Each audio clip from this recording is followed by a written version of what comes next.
Entre esses 4 lugares aqui, você escolhe onde quer sentar. Ricardo Aleixo.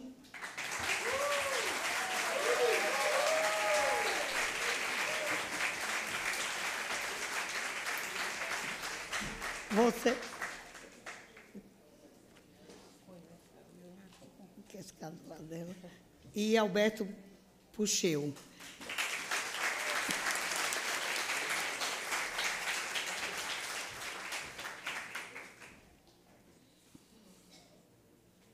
Por eliminação, você vai sentar do meu lado. Eu quero comunicar que Julie Dorico não pôde comparecer porque tem problema de saúde, e então nós vamos ter a mesa com 4 pessoas e talvez com 3, e aí dá talvez tempo para algum debate, porque a organização do Congresso está exigindo o cumprimento do horário, que tem um ônibus para depois levar os convidados e as pessoas que vão no ônibus para o Pelourinho. Então, meu nome, vocês devem ter visto, Antônia Torreão Herrera, sou professora aposentada daqui da Universidade Federal da Bahia. Já me aposentei com 52 anos de trabalho. Então, vocês... vou começar, então, passando a palavra para eles. É uma mesa muito interessante, porque é uma mesa que trata de poesia. Qual poesia para o nosso tempo, né? Lembrando que Reudely se fez essa pergunta séculos atrás. Para que poesia em tempos sombrios? E isso aí tem toda uma história, né, que vocês sabem, o Brecht pegou, respondeu, depois a Hannah Arendt fez aquele livro, Tempos Sombrios. Então, a poesia está sempre nesse núcleo aí, importante, de porque ela...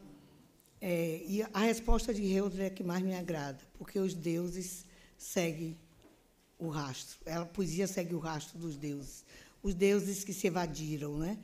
Então, hoje aqui nós temos alguns deuses da poesia, e nós vamos ter essa mesa que está bastante animada, promete muito. Nós vamos começar pela ordem que está inscrito aqui, com a professora de literatura da Universidade Federal Fluminense, que desenvolve pesquisa sobre teoria e crítica literária, modernas e contemporâneas, assim como estudo comparativo sobre a poesia contemporânea. Um livro seu que é muito famoso é Antônio Cândido, A Palavra Empenhada, mas tem outros, né? Ensaios sobre poesia e contemporaneidade, dentre outros, no Brasil e no exterior. Organizou em coautoria Indicionário do Contemporâneo. Interessante esse título, né? Uma espécie de cinema, antologia de poemas portugueses e brasileiros sobre poesia, outras vozes. Poesia hoje, poesia contemporânea, voz, imagem, materialidades, subjetividades em devir, e tem inúmeras publicações em jornais, revista acadêmica, capítulo de livro e organização de obras.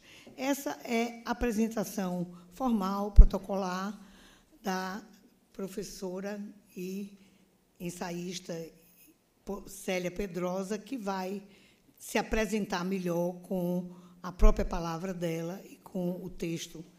Então, eu passo a palavra para Célia Pedrosa, e vocês vão ter que, a gente vai ter que compartilhar nesse mundo comum esse microfone, por conta da gravação, tá? Às vezes até isso é difícil, né? Bom dia, gente. Fico muito feliz de estar aqui, por conta do convite da diretoria da Bralic, que, através da Raquel, sua presidente, na verdade, representa um conjunto de colegas que acompanham o trabalho docente há mais de 20 ou 30 anos, né? Muitas vezes próximos, algumas vezes distantes. Então, eu considero esse convite assim, uma honra e uma oportunidade de reencontro intelectual e afetivo, de reafirmação de uma história de buscas em torno do literário e do que ele pode representar, né? Então, agradeço muito ao convite, à direção da Bralic e aos muitos colegas e alunos e ex-alunos, agora colegas, que estão aqui agora para ouvir a nossa fala. O tema da nossa mesa é qual a poesia para o nosso tempo. É uma pergunta, né? E eu vou começar uma pequena introdução a respeito desse movimento, que é o movimento da pergunta, para depois passar outros em torno da ideia de pergunta e poesia.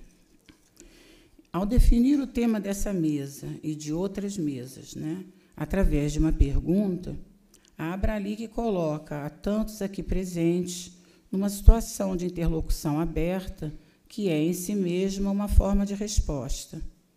Uma forma de resposta ao modo de pergunta é uma reafirmação dos valores da dúvida frente ao obscurantismo que habita toda certeza. O reconhecimento da necessidade de insistência na pergunta é inerente à prática do pensamento, se compreendido como uma ciência do não conhecer. Eu fiz algumas citações por escrito, que eu vou especificar, mas algumas eu vou me referir de memória, porque não entraram na escrita atual do texto. A primeira delas é uma pesquisadora que eu não conheço pessoalmente, adoraria que ela estivesse aqui, uma professora da Universidade Federal de Ouro Preto, chamada Carolina Anglada, que escreveu um texto muito bonito sobre a poesia do Edmilson Almeida Pereira. Foi no texto dela que eu encontrei essa referência ao pensamento como uma ciência do não conhecer. Duvido, logo penso, penso, logo existe. É a frase do discurso cartesiano que, lida pela metade, tem servido a seu descarte apressado e a construção de epistemologias autocentradas, protegidas pela oposição e pela dicotomia. Jean-Luc Nancy nos alerta sobre isso. Cito: é ainda Descartes, ele que nos parece tão fortemente ser o herói, tanto quanto o arauto de uma espécie de metodologia primeira, que precisa bem que o método é uma prática. Eu não digo tratado do método, mas discurso do método, o que é o mesmo que prefácio ou opinião referente ao método, para mostrar que eu não tenho intenção de ensiná-lo, mas somente de falar sobre ele, pois, como se pode ver do que eu digo a respeito do método, ele consiste mais em prática que em teoria. Fim de citação. Essa escolha da dúvida como motivação do pensamento é já também um modo de nos colocarmos numa situação de pergunta sobre o que seria o tempo e como seria possível chamá-lo de nosso tempo, escapando tanto da certeza da cronologia quanto da crença em qualquer identidade social imediatamente unificadora, pois nós são sempre nós, numa homofonia que enfatiza a ambiguidade e a contradição daquilo que, ao mesmo tempo, enlaça e obstaculiza, facilita e dificulta o acesso a um sentido comum. Quantos de nós constituem e, simultaneamente, fraturam a contemporaneidade pensada como essa interlocução aberta, tecida de diversas vozes e temporalidades simultâneas. E essa dúvida, que retorna insistente e diferida, como retornam os versos de um poema, se mostra ainda mais provocante se percebemos que, no contexto que nos reúne e nos torna membros de uma comunidade provisória, ela transforma a poesia em um modo de nomeação estranhamente preciso, que em nenhuma das outras mesas aparece. De fato, nelas, a pergunta se dirige de forma genérica à literatura ou à arte, sem nenhuma referência a formas e gêneros como os que ainda hoje ajudam a construir saberes, disciplinas, linhas de pesquisa em nosso campo. Cabe, então, recomeçar a responder a pergunta inicial com outras perguntas. Por que essa atenção específica a que se chama poesia? Por que somente em relação a ela se estabelece um vínculo tão explícito entre temporalidade e comunidade, esse nosso tempo?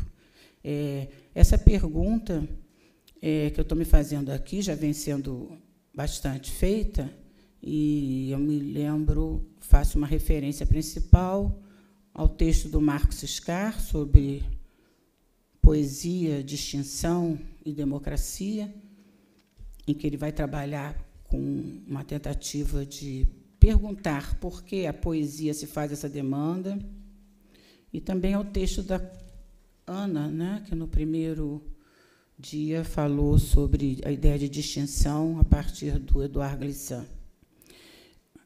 Essa estranha distinção da poesia, né?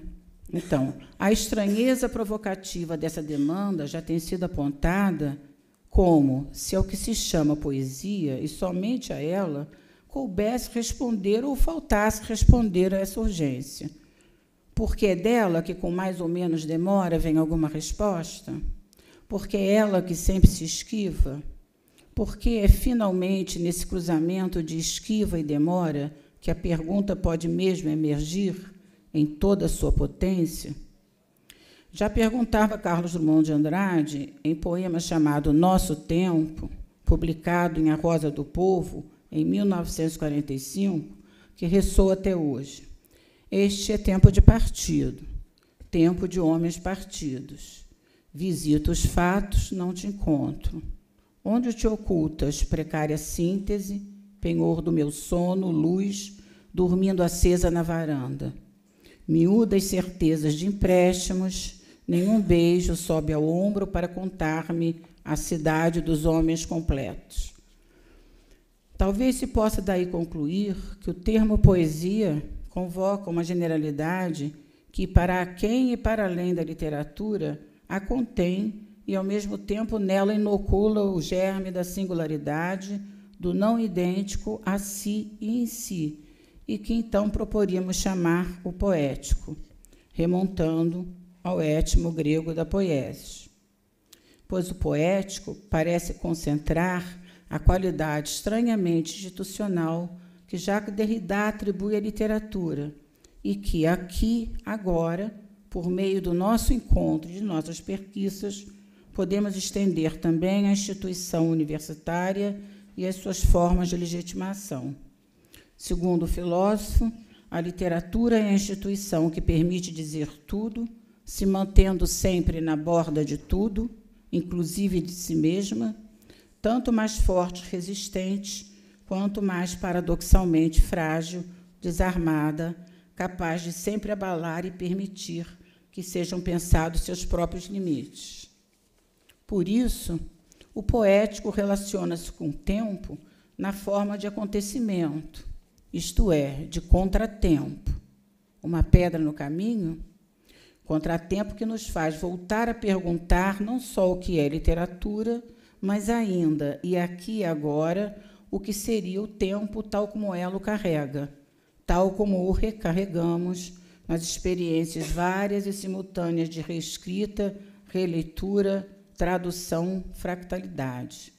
O convite a essas experiências, feito de provocação e acolhimento, para além dos limites definidos pela história social, como disse Jean Silviano Santiago, performa a literatura enquanto algo que está sempre sendo, está sempre vindo a caminho.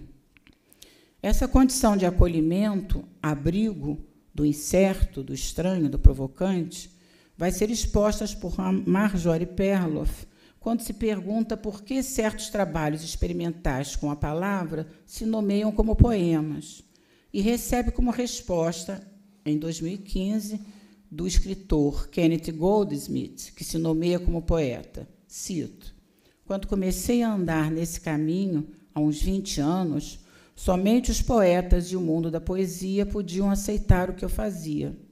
Por isso eu ficava entre eles. A gente dá amor onde o encontra.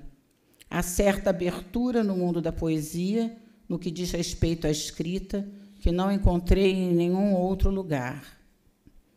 Vimos aí que, colocada em caminho, sempre em caminho, nômade, portanto, a prática da escrita, sempre ao mesmo tempo externa e interna à literatura, é acolhida sob o nome de poesia.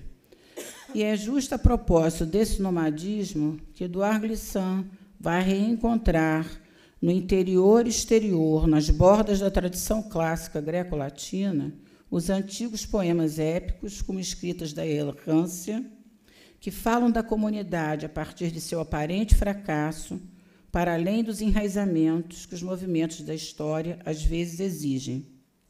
Segundo Glissant e sua poética da relação, o choque do alhures é o que distingue o poeta, condutor de uma palavra abissal, que a pedagogia filosófica de Platão tentava emudecer, recalcando as fraturas que essa palavra provocava na aparente unidade de seu tempo e de sua república.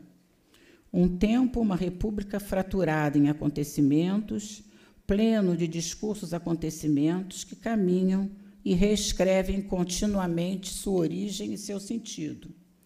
Desde então, continuamente relida a partir de perguntas várias, essa poética se revela em sua ancestralidade outra, não apenas uma outra ancestralidade, como bem distingue o poeta, músico e filósofo baiano Tigana Santana.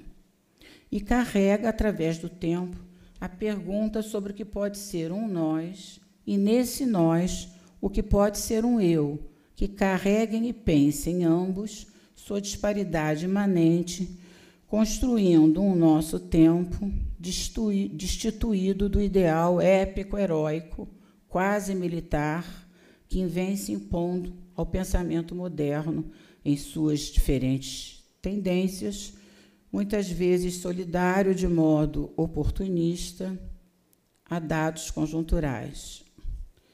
Essa pergunta sobre o que pode ser um eu e como se pode constituir em nós, com os seus nós, move também a releitura feita por Jacques Rancière da exclusão ou minorização do poema lírico no pensamento clássico. Segundo o filósofo, ele foi desprezado por não ser mimético, sendo por isso insignificante, isto é, fundado num significante vazio, o eu. Mas será esse mesmo motivo que a fará, segundo Rancière, ser resgatada na modernidade anti-heróica, livre de toda vassalagem poética e política, como espaço-tempo performativo de uma subjetividade a caminho, em direção ao desconhecido, interlocutor, leitor, fraterno e hipócrita contra-signatário. A caminho, através da comunidade, coralidade de anônimos indeterminados, seus leitores, cidadãos, retirados da mera condição de consumidores de verdades pré-estabelecidas, sejam elas de ordem estética ou política. Rancière acompanha os movimentos desse eu, que se constitui caminhando ao longo dos poemas, neles vendo o acontecimento que emerge através de um duplo trabalho temporal. Por um lado, sob o presente, ganhando do espaço brumoso das semelhanças, segundo ele, o encontro aleatório das palavras e das coisas, o intervalo e a distância que possibilitam o instante de um estranho reconhecimento. Por outro lado, o outro movimento, sobre o passado, revolvendo-o e tornando a pôr à disposição do poeta todas as línguas, todas as sedimentações significantes, como promessas ainda não cumpridas, potencialidades ainda não realizadas. Retorno e deslocamento, aproximação e distanciamento, insistência e impasse, elipses, perífrases, repetições e espaçamentos. São alguns dos gestos,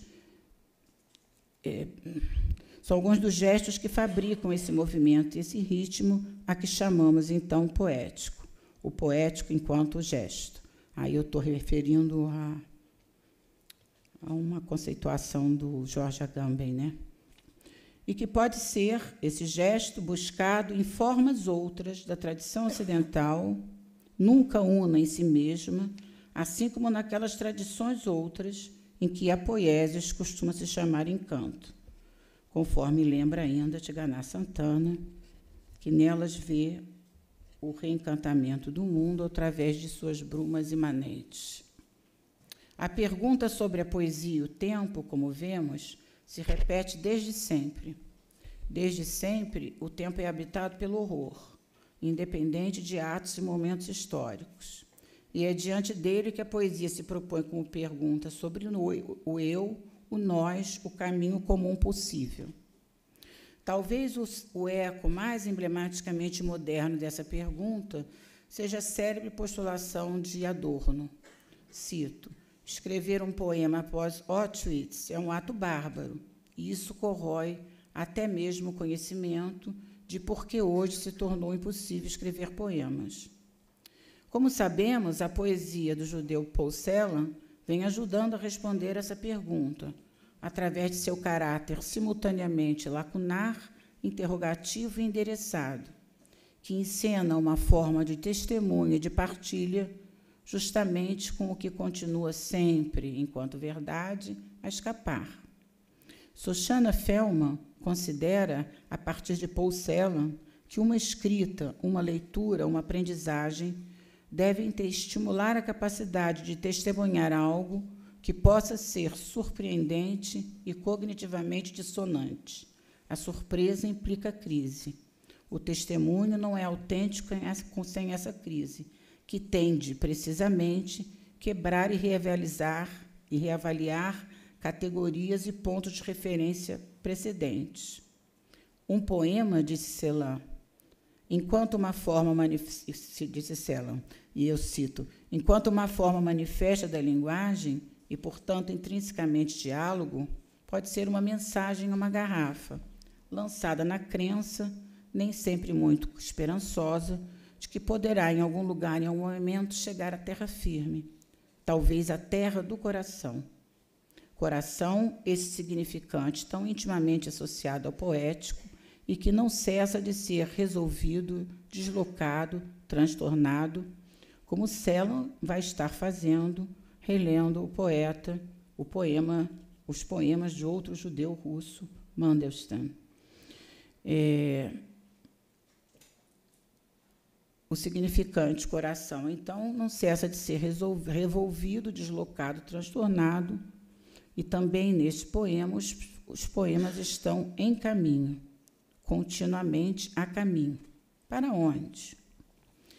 Terminando já, né? Enquanto começava a pensar como responder à pergunta convite feita para Lick, chegaram minhas mãos, como uma mensagem na garrafa, de forma que eu posso dizer mágica, imprevistamente, poemas ou exercícios do poético e do encanto, que, para quem, além de lugares de fala e de escuta autorizados, em meio à festa, no meio da rua, naquele espaço, a Lapa, em que o Rio de Janeiro se torna encruzilhada de tantas linguagens, espaço-tempo, exercícios que abriram um caminho que aqui e agora eu gostaria de continuasse. Esses poemas foram escritos por Sebastião Alba, português de Braga, naturalizado depois moçambicano, nascido em 1940, morto em 2000. Leio-os aqui, perguntando-me de novo sobre o poético e, nele, sobre o eu, os nós, entre tempos e lugares, a caminho. O primeiro poema chama-se Ícaro, e eu chamo a atenção como nele o enfrentamento da contemporaneidade se faz a partir de uma releitura de um mito clássico, né? Da Mafalala estorva-nos a memória dos gregos. É um anjo negro segredado, e assim goza de asas sussurrantes. Desce por entre intervalos do vento e findo voo refunde o modelo de cera. Como qualquer pássaro, faz ninho ele no vestido das mulheres. Sem-se ao fixo, exala a plumagem da comum nudez interrompida. O segundo poema, no qual quero chamar a atenção para a imagem ligada à névoa, à bruma, à obscuridade, né, que caracteriza a relação de encanto e de pensamento, com o que eu estou chamando de poético, chama-se Não Sou Anterior à Escolha. Não sou anterior à escolha ao nexo do ofício. Nada em mim começou por um acorde. Escrevo com saliva e a fuligem da noite, no meio da mobília inarredável, atento à efusão da névoa na sala. E, para terminar, o poema Como os Outros. Como os outros, discípulo da noite, frente ao seu quadro negro, que é exterior à música, diz por reflexo, sou um e baço. Dou-me as mãos na estreita passagem dos dias pelo café da cidade adotiva. Os passos discordando mesmo entre si. As coisas são a sua morada, e há entre mim e mim um escuro limbo, mas é nessa disjunção o istmo da poesia, com suas grutas sinfônicas no mar. É isso, obrigada.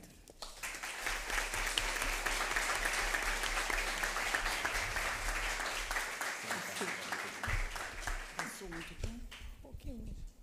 Você quer falar alguma coisa? Passar. Não, deixa eu passar.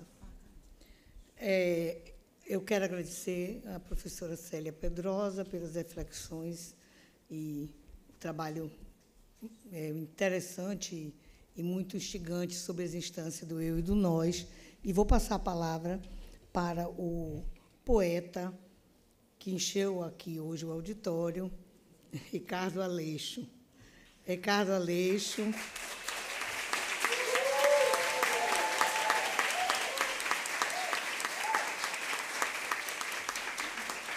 É poeta, artista, todos conhecem, né? Multimídia, músico, performer, produtor cultural, editor também, né? Sua arte é influenciada pela poesia concreta, como ele fala nas entrevistas, experimentando a palavra em suas dimensões de conteúdo e na sonoridade e na visualidade. Eu acho que até mais a poesia Dada, né? O dadaísmo, né? Seus poemas transitam por várias linguagens, como a música, a performance e a arte plástica. Questões sociais também estão presentes em seus poemas, valorizando a memória e identidade afro-brasileira como referência ao sagrado da matriz africana, à cultura pop e ao cinema. É autor de Pesado Demais para a Ventania, Modelos Vivos, Antiboy, Extra Quadro, Sonhei com o Anjo da Guarda, O Resto da Noite, dentre outras obras e performances. Depois tem um livro dele ali, quem quiser, quem já comprou, quem não quiser pode adquirir. E eu vou passar a palavra para ele, depois a gente fala alguma coisa. Seja bem-vindo. Obrigado.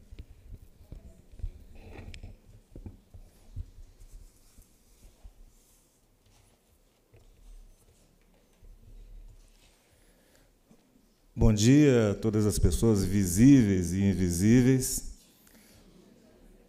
Essa imagem daqui é impagável. Eu tenho repetido, ao longo das décadas, que uma comunidade poética não se faz só com poetas. Ou, sim, se faz na medida em que cada pessoa que se aproxima desse mundo estranhíssimo, feito de palavras e silêncios, se torna também poeta. E essa me parece ser a resposta mais provisória, mas é aquele provisório estendido para que alguém deixe de, por exemplo, acumular dinheiro, de disputar poder, de fazer qualquer coisa que defina um lugar no mundo administrado para compor essas, insisto, estranhas formas de vida, porque poemas são formas de vida, que mal terminamos a leitura ou mal se esgota a escuta de um poema, eles não existem mais enquanto materialidade para nós. Um poema precisa ser dito. Otávio Paz disse há muito tempo que poemas não servem para formar poupança, eles devem ser gastos. E a melhor forma de gastá-los é vivendo essa dimensão que podemos viver agora, de compartilhamento de um espaço-tempo no qual formamos uma possível comunidade poética. Eu vou, como teremos algum tempo para conversar, eu vou me permitir algo que eu nunca faço, que é dizer os poemas ao invés de falar sobre eles. Diário da Encruza. Eu penso negro, torto, esquerdo. Escrevo do mesmo jeito e é assim também que vivo, na encruzilhada, no meio do redemoinho, negro, torto, esquerdo, vivo. Dendori. Se não é palavra trabalho, palavra ebó, palavra despacho, palavra fetiche, palavra feitiço, palavra encruzilhada, palavra redemoinho, palavra terra, palavra mundo, palavra mar, palavra cosmos, palavra invento, palavra testemunho, palavra vento, palavra fogo, palavra ferro, palavra corpo, palavra caminhada, palavra sonho, palavra vida, palavra memória, palavra festa, palavra pacto, palavra fundamento, palavra luta, palavra ritmo, palavra rito, palavra rio, palavra ori, é só palavrório. Quando soa... Obrigado. Quando soa a nossa voz, o mundo velho ainda não desabou de vez. O mundo novo já emite alguns sinais. Não há intervalo entre o que morre e o que nasce, dentro da mente, entre o que vês e o que não vês. O mundo novo é do velho mundo a outra face. Os dois são de uma semelhança atroz. Viver talvez seja questão de ser capaz de perceber qual deles fala quando soa a nossa voz.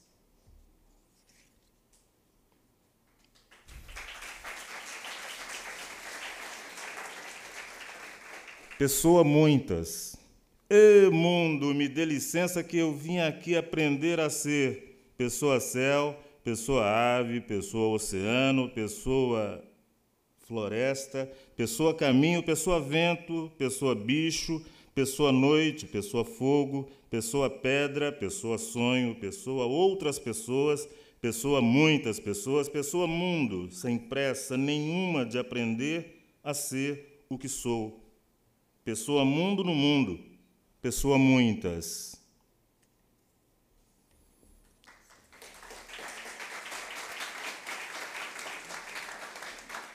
A beleza mais bela. Eu acho uma vergonha ter que escrever em pleno 23, em pleno século XXI, um poema como este, quando a fome volta a ocupar a casa de quem tem casa e dos milhões de brasileiros que são obrigados a viver na rua. Como diria Drummond, se é certo que isso é viver. A beleza mais bela.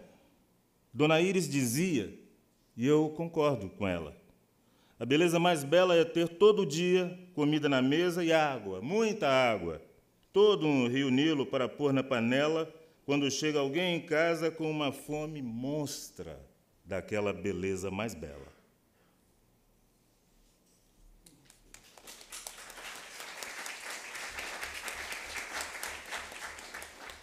Paráfrase de Nicolas Guillen. Me matam quando se enganam E se não se enganam, me matam. Me matam assim como quem pisoteasse uma barata, sem compaixão nem culpa, certos de que, salvo engano, quem morre é um nada, um ninguém.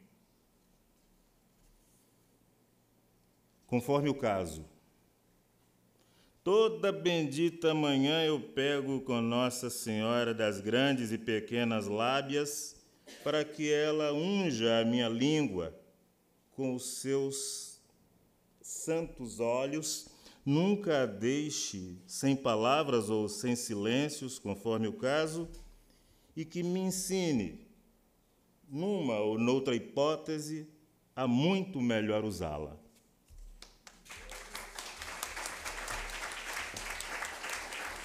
Dentro, se a gente abre uma clareza, o que é que encontra dentro dela? Por certo, alguma escureza, e dentro dela, alguma outra escureza, ainda muito mais bela.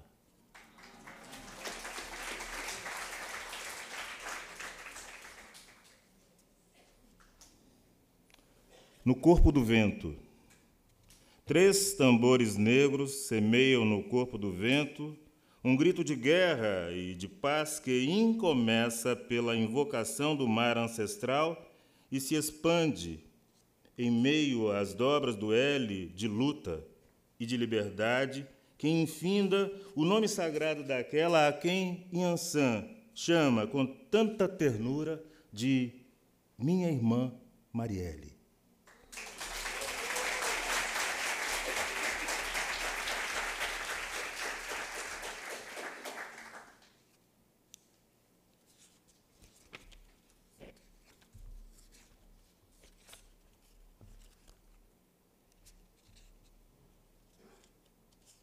O silêncio também é poema. Começo de outono no Campo Alegre. Um silêncio de séculos se arrasta sob as rotas da noite do mundo, e eu penso nos que sofrem sem poder contar nem mesmo com o abrigo precário de um poema. Minhas coisas favoritas. Minhas coisas favoritas não são minhas. Não são coisas. Não são minhas coisas.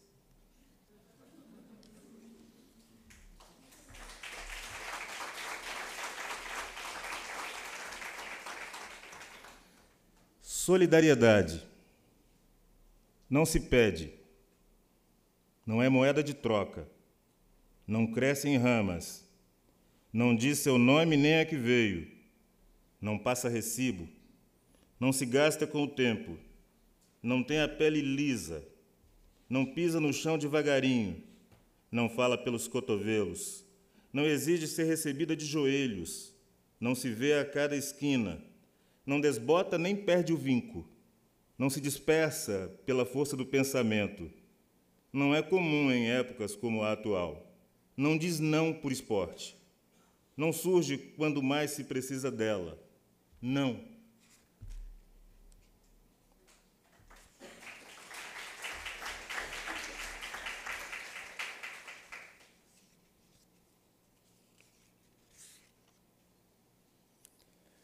Quem sabe de onça é onça. Quem sabe de onça é onça. Onça, bem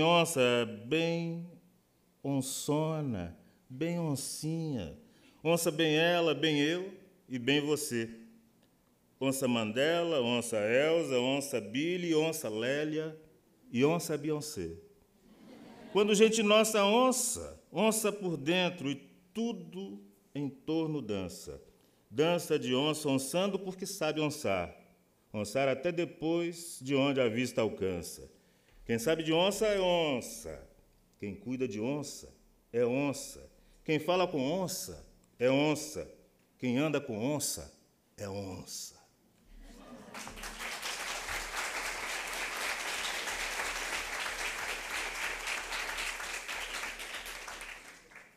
Grace passou. Tem quem fala sobre a coisa e tem, caso mais raro, quem diz a coisa. Mas tem também quem cede sua voz e seu corpo inteiro para a coisa poder se dizer inteira.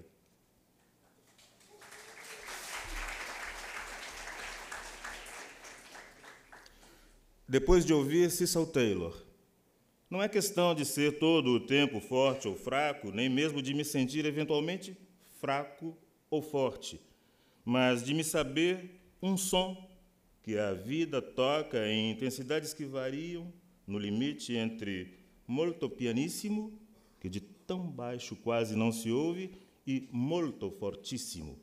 A questão não é bem quem sou, e sim como sou.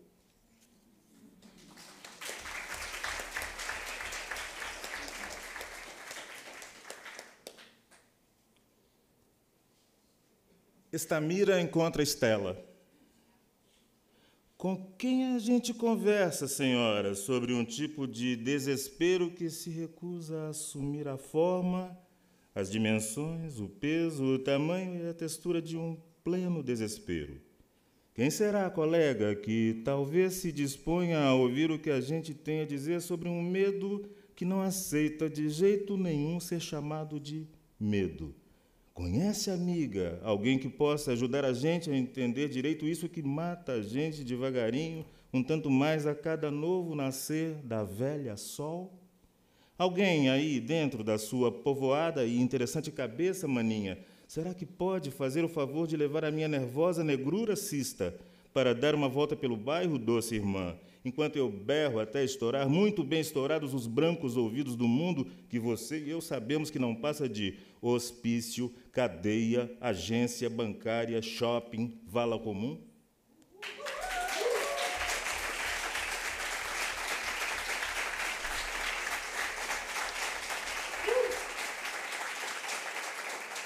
Aprendi com meu pai Ogum e com seu amigo Exu a nunca ficar parado, para que o inimigo pense que tem sempre mais de um, mais de um, mais de um, mais de um, mais de um, combatendo do meu lado.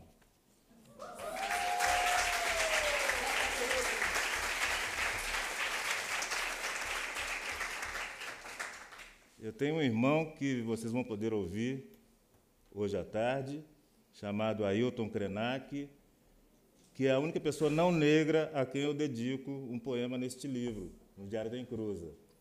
E eu preciso contar uma pequeníssima história, que é da vontade que eu tive há alguns anos de encontrar com ele, de quem sou amigo há 3 décadas, e não liguei, não mandei e-mail, não soltei fumacinha branca, não bati tambor, não fiz nada disso, e recebo, a caminho do interior de Minas, um videozinho. Uma amiga filmou no WhatsApp, mandou para mim no WhatsApp, um vídeo dele numa livraria em Belo Horizonte, pegando meu livro de entrevistas, publicado pela editora Azog, e lendo a esmo uma página sobre o silêncio, em que eu falava sobre o silêncio. Achei tranquilo aquilo, a gente conversa à distância.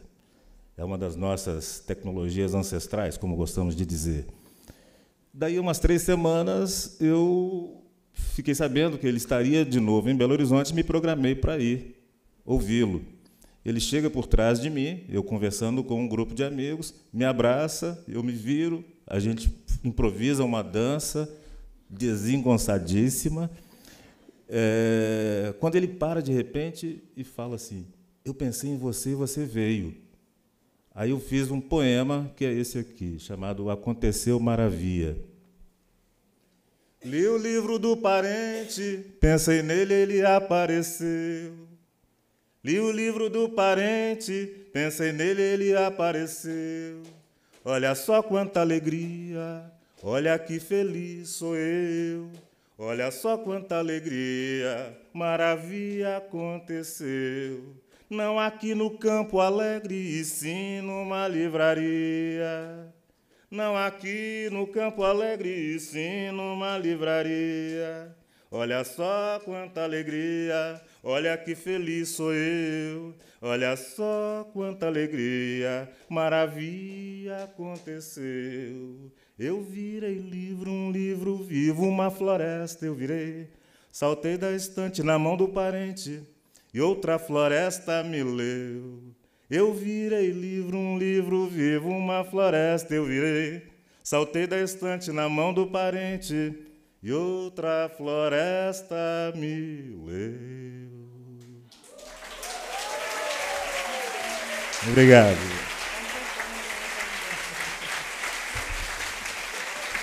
Muito bonito, Carlos. Ainda não tinha te visto cantando.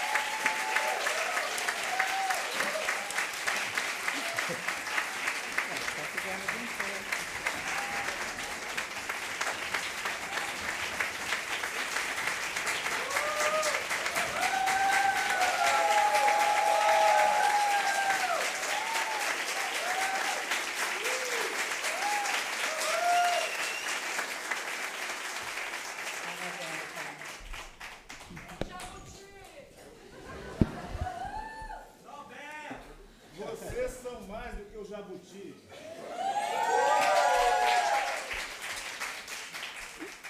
Ricardo, muito grato por esse momento de poesia. Para mim, o momento da poesia é um momento sagrado. É um momento em que eu, como professora, que trabalhei com oficina de criação, sempre pedi muito a meus alunos bastante silêncio, bastante atenção, nenhuma interrupção ao se ler uma poesia. Por isso mesmo eu guardei minhas palmas todas para o final, porque quando a poesia termina, quando o poeta acaba de dizer a poesia, quando a gente acaba de ler, ela ainda ressoa de uma maneira muito forte no nosso ser, no nosso corpo mesmo, né? É uma vibração. A poesia traz uma vibração inexplicável, como a professora Célia Pedrosa falou aí. A poesia é sempre essa pergunta que nunca tem uma resposta. Esse espaço, esse campo aberto, eu até digo tão promíscua, porque ela recebe tudo e foge a qualquer institucionalização de seu modo de ser. Então, agradeço muito. Primeiro, agradeço sim, também a coordenação, estar presente aqui, a alegria de estar presente nessa mesa, tendo ouvido vocês dois, e esse momento performático do Ricardo. Uma alegria, viu, Ricardo? Muito obrigada. E eu passo agora a palavra para outro poeta, Alberto Pucheiro, da Faculdade de Letras da Universidade Federal do Rio de Janeiro. É poeta, ensaísta e professor. Foi colunista de um blog da revista CUT. Seus temas de pesquisa se voltam à poesia, à política, à filosofia e ao contemporâneo. Organizou diversas obras e publicou inúmeros artigos em revista especializada de arte dentro e fora do Brasil.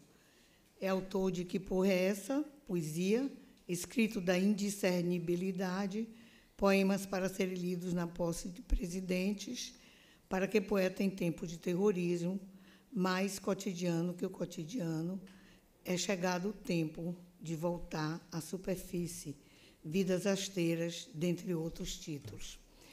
É com imensa alegria que eu recebo aqui, Alberto, e passo a palavra para você. Eu fico lendo aqui para fazer o dever de casa, viu? Mas, assim, eu tenho um pouco... Também fiz minha pesquisa sobre eles e tenho minhas leituras de vocês, que trabalho também com isso. Muito obrigado, Antônia. Muito obrigado a Raquel, que estava aqui agora há pouco, e a Bralic, né, pelo convite para estar aqui. Uma alegria estar numa mesa com Célia e com Ricardo, né, e, ao mesmo tempo, um desafio falar depois da leitura de poemas do Ricardo. Então, como não é fácil, né, eu vou fazer uma leitura de um texto sobre poesia, um texto crítico, mas antes, então, eu vou falar um poema, só por causa do que o Ricardo fez aqui. Eu vou abrir com um poema para continuar de uma outra maneira que eu não tinha imaginado. É preciso aprender a ficar sob verso.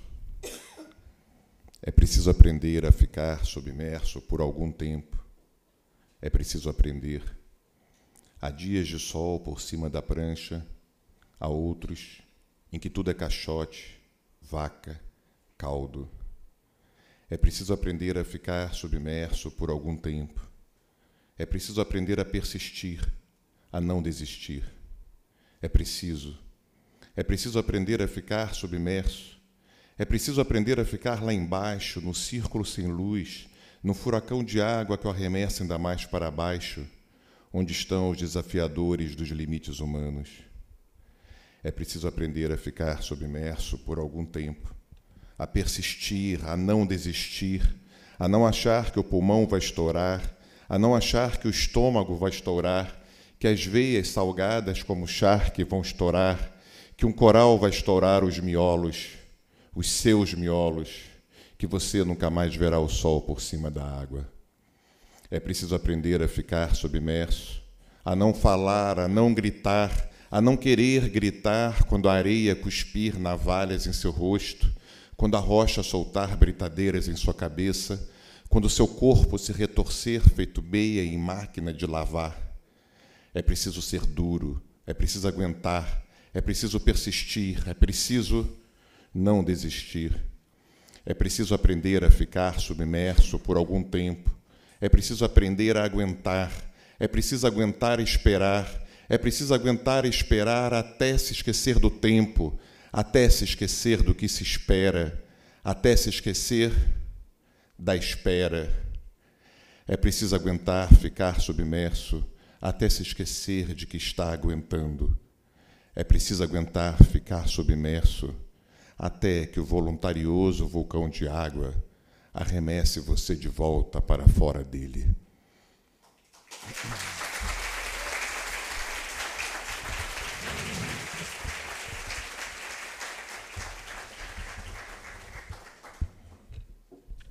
A princípio, posso ter causado alguma estranheza ao, no lugar de dar um título específico à minha fala de hoje, ter preferido me utilizar do título geral da mesa, tal como proposto pela Abralic, Qual poesia para nosso tempo? Em nosso tempo múltiplo, é esperado que não se responda diretamente ao que se é perguntado, embutindo na pergunta a expectativa por uma adequação do tema geral às pesquisas singulares desenvolvidas. Se privilegiei partir da pergunta proposta, deve-se ao fato de ela se mesclar a muito do que venho fazendo. Qual poesia para nosso tempo é uma pergunta que venho repetidamente tentando responder de maneira pública na universidade e fora dela. Para ficar dentro dos significantes do título, em 2016, organizei para a revista Cult o dossiê Poemas para o Nosso Tempo. No fim do mesmo ano, fui convidado pela mesma revista a criar o blog que a Antônia citou, que intitulei de O Cuidado da Poesia, Poemas do e para o Nosso Tempo, que contou, inclusive, com a participação do nosso querido companheiro de mesa, o poeta Ricardo Aleixo. Em 2017, publiquei um livro de poemas intitulado Para que poetas em tempos de terrorismos?, cujo título estabelece uma encruzilhada com a pergunta que agora se faz. Coloco-os em sequência para escutarmos a proximidade do título proposto para a mesa aos meus anteriores. Qual poesia para o nosso tempo, o título da mesa, e Poemas para o Nosso Tempo, o cuidado da poesia, poemas do e para o nosso tempo, para que poetas em tempos de terrorismos, para mim, para que outro título, senão o proposto para a mesa? Por fora dos significantes, mas por dentro do campo semântico que o título da mesa traz à tona, eu diria ter sido com a mesma pergunta que, quando ainda eram bem menos falados, privilegiei nos anos de 1980 e 1990 poetas diferentemente atrelados à natureza, como Manuel de Barros, ao Pantanal, Leonardo Frois, às montanhas de Petrópolis, em torno de Petrópolis, e Vicente Francescim, à Amazônia, além do poeta Fernando Ferreira de Luanda, que escreveu um livro chamado Kuala Lumpur, né? E eu escrevendo em revistas, jornais, periódicos acadêmicos sobre eles. Com a companhia dessa mesma pergunta, né, que intitula A Mesa, em 2010 escrevi para a coleção Ciranda de Poesia o livro, a convite do Ítalo Morricone, Antônio Cícero, por Alberto Pucheu. Em 2012 escrevi o livro Roberto Corrêa dos Santos, o poema contemporâneo enquanto ensaio teórico crítico experimental. Também em 2012 publiquei o ensaio intitulado Efeitos do Contemporâneo. Em 2013 publiquei o ensaio A Poesia Contemporânea, a poesia aí é junto, né? Suando tanto o artigo quanto o privativo, né? O negativo. Em 2014 escrevi o livro Do Tempo de Drummond, mencionando inclusive o Nosso Tempo, poema que a Célia mencionou também, o livro Do Tempo de Drummond ao Nosso, de Leonardo Gandolfi. No mesmo 2014, escrevi Caio Meira, O Aventureiro do Oco. Em 2015, com meu grupo de pesquisa, filmei e divulguei uma longa entrevista com Marília Garcia. Em 2016, escrevi sobre Simone Brantes. Em 2017, com meu grupo de pesquisa, filmei e divulguei uma longa entrevista com Anita Costa Maluf. E, em 2018, publicamos o livro Anita Costa Maluf por Nós. Eu diria ter sido, com a mesma pergunta, qual poesia para nosso tempo, que em 2016, com Sérgio Con e Gabriela Capper, fizemos o filme Amador, Leonardo Frois, Um Animal na Montanha, e que em 2017, com Daniele Magalhães, fizemos o filme Amador, Vicente Francescim, Um Animal na Floresta.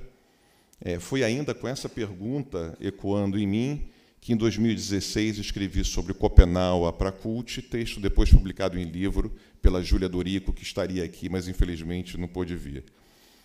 Poderia dizer que a minha própria poesia, desde 1993, mas ainda, mais explicitamente, desde um poema de 2010 e desde um livro de 2013, no qual tal poema foi incluído, buscou igualmente uma resposta à pergunta: qual poesia para nosso tempo?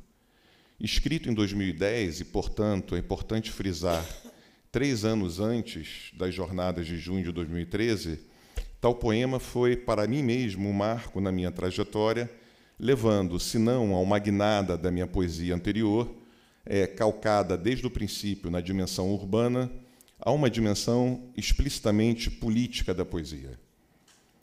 Intitulado Poema para ser lido na posse do presidente, de acordo com sua proposta de se querer público, né, poema para ser lido na posse do presidente, o poema foi publicado no dia 2 de outubro de 2010, em página inteira do caderno Prosa e Verso do jornal O Globo. A editoria do caderno inseriu uma chamada que dizia: na véspera da eleição, o poeta e crítico Alberto Pucheu procura pelas ruas da cidade possíveis formas de reinvenção da vida para um próximo governo ou muito além dele.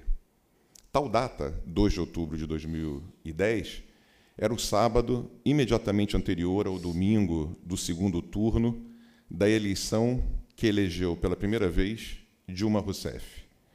Gostaria de dizer que 2 situações impulsionaram a criação de tal poema. Em primeiro lugar, uma passagem, então, enigmática para mim, e até hoje provocadora, de George Agamben, dizendo: a questão não é tanto saber se a poesia seria ou não relevante com respeito à política, mas se a política estaria ainda à altura de sua coesão originária com a poesia. Em tal passagem, o ponto nevrálgico se coloca na realização de uma poesia que não se queira submetida às determinações habituais da política em seu momento eclíptico, mas que faça por onde possamos demandar uma política que, de alguma maneira, se coloque a escuta da poesia. A segunda propulsão ao poema se deu em 20 de janeiro de 2009, quando, diante de muitos milhões de pessoas de todas as partes do mundo que assistiam à cerimônia de posse, Barack Obama convidou a poeta Elizabeth Alexander a falar um poema. Enquanto eu via a cena, inúmeras vezes depois, eu me perguntava: em nosso tempo, é possível um poema ser lido para grande parte do mundo? O que significa um poema lido para grande parte do mundo? Como pode e o que significa a poesia, evidentemente uma instância de não poder, comparecer no centro do poder norte-americano e mundial?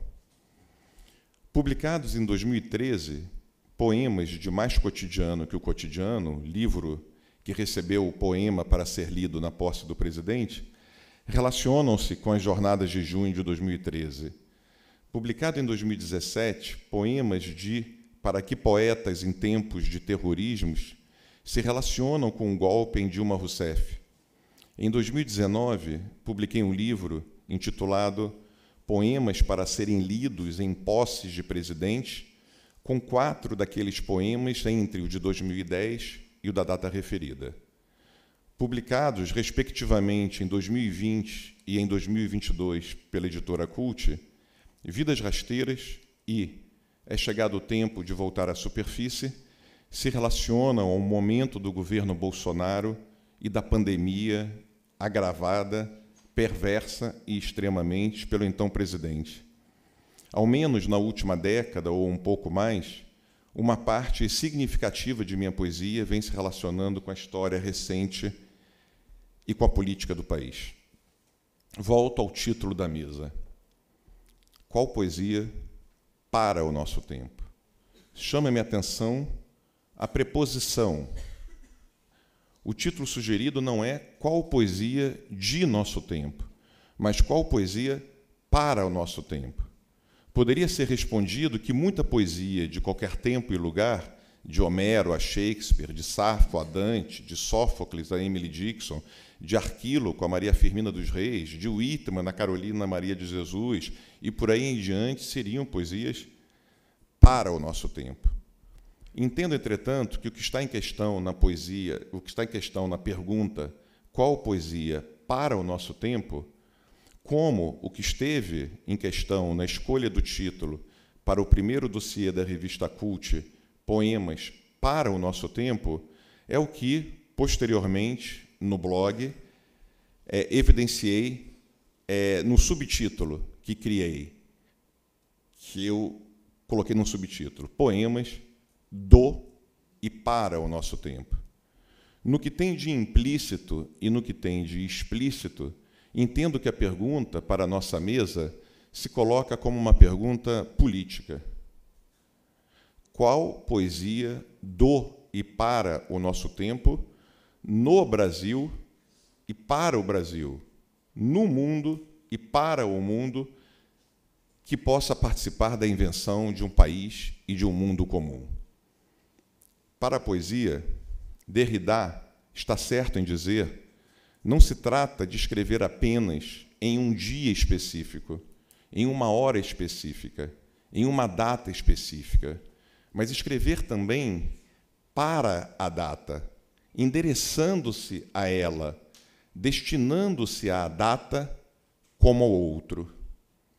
Mesmo quando, com sua data explicitada, um poema nunca é completamente datado, ou seja, nunca é subserviente à data colocada.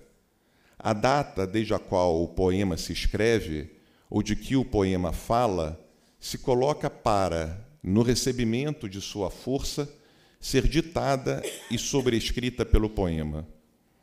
Enquanto o poema habita uma data habita preferencialmente um poema, participando dele que a compõe. Partindo de uma data, o poema parte. Partindo a data, ao falar para ela o que, pelo menos a princípio e majoritariamente, ela não está habituada a escutar. O que, por lhe ser o mais necessário, ela não quer escutar. Se tomei o poema de 2010 como um ponto de partida para muito do que venho fazendo, gostaria de reduzir o escopo do tempo e tomar a data de 2019 como uma segunda circunscrição dessa relação entre poesia e política, lembrando que estávamos, então, em pleno governo Bolsonaro, com seus ataques incessantes à universidade pública, à pesquisa, à ciência, à Amazônia, às pessoas pobres, às vítimas ou aos familiares das vítimas da ditadura, a qualquer posição considerada de esquerda, a negros, a quilombolas, indígenas, mulheres, as pessoas LGBTQIA+, a trabalhadores, professores, etc., etc., etc. Eu achava que a poesia deveria, e não só deveria, como dava, dar uma resposta a tal momento que vivemos, nem que fosse para, desse momento, guardar um arquivo de afetos e de pensamentos. À pergunta, qual poesia para nosso tempo, para além da poesia que escrevo e da crítica que até então escrevia, tentei dar outras respostas críticas interventivas. A primeira delas começou, logo no primeiro mês de 2019, com o projeto Autobiografias Poético-Políticas, uma série de 5 filmes amadores realizados e divulgados em tal ano. O projeto se pautava no fato de, contrariamente a tempos passados, a geração mais nova ser predominantemente de moças, mas também de rapazes, vindas e vindos de famílias pobres ou de uma classe média baixa, do subúrbio, da periferia, das favelas, que foram e são os primeiros de suas famílias a terem tido condições de estudar em universidades públicas. Moças e rapazes, mulheres e homens, que, para usar um exemplo do Rio de Janeiro, deslocaram a poesia da Zona Sul, fazendo-a atravessar o túnel Rebouças, ou subir os morros, levando-a para outras paragens, com outras intervenções estéticas, éticas e políticas. Passei a chamar essa geração, nascida em torno dos anos 90, e que começou a publicar na segunda década dos anos 2000, de geração Lula, por ter sido beneficiada pelas políticas de inclusão do presidente e pela democratização da internet. O projeto flagrava uma movimentação histórico-poética que, vinda de antes, chegava majoritariamente a essa geração, partindo de poetas da geração que elegeu Lula até a que fora beneficiada por suas políticas inclusivas. A série de vídeos lidava com uma história recente do país, sendo composta por 4 poetas do Rio de Janeiro, que vêm dos subúrbios, da periferia, de condições econômicas precarizadas. Os filmes foram: o primeiro, André Luiz Pinto, Prazer, Esse Sou Eu; o segundo, Tatiana Pequeno, Muambas e Bombas para o Nosso Tempo; o terceiro, Bruna Mitrano, A 70 Quilômetros do Mar; e o quarto, Daniele Magalhães, Carta aos Sobreviventes; e o quinto e o último, que era uma espécie de um projeto tardio a essa série, Autobiografias Poético-Políticas. Posteriormente, escrevi e publiquei ensaios sobre André Luiz Pinto, Tatiana Pequeno e Daniele Magalhães, lembrando que Bruna Mitrano lançou agora, há um mês mais ou menos, se isso, né, o seu segundo livro de poemas pela Companhia das Letras. Se no caso de André Luiz Pinto, o poema que intitula o filme parte de sua situação de filho de empregada doméstica em uma mansão da Marra,